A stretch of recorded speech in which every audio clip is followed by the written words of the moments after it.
Tuto pour faire un court-métrage facilement en 5 étapes.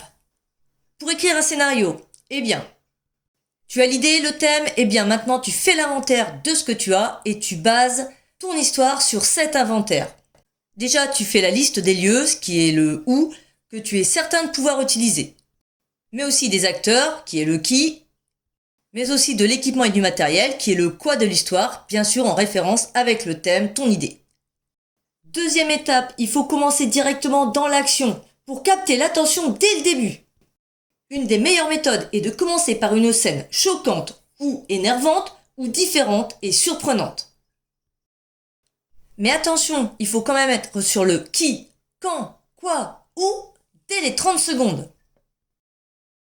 Troisième étape, il faut surprendre dès la première scène, sans laisser deviner l'idée ou le thème qu'on a en tête.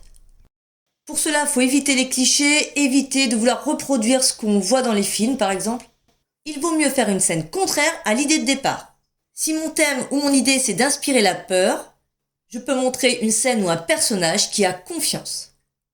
C'est donc beaucoup plus intriguant, imprévisible et original.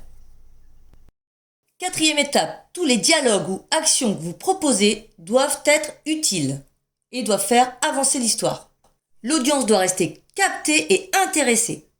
Mais attention de ne pas couper trop dans les détails, l'histoire doit rester compréhensible. Étape 5, pour capter l'attention des spectateurs. Par exemple, on peut faire échouer le personnage principal ou alors mettre des obstacles entre lui et son but, ce qui peut rendre l'histoire plus captivante. Par contre, le personnage principal doit atteindre son but ou atteindre sa mission avant la fin du film.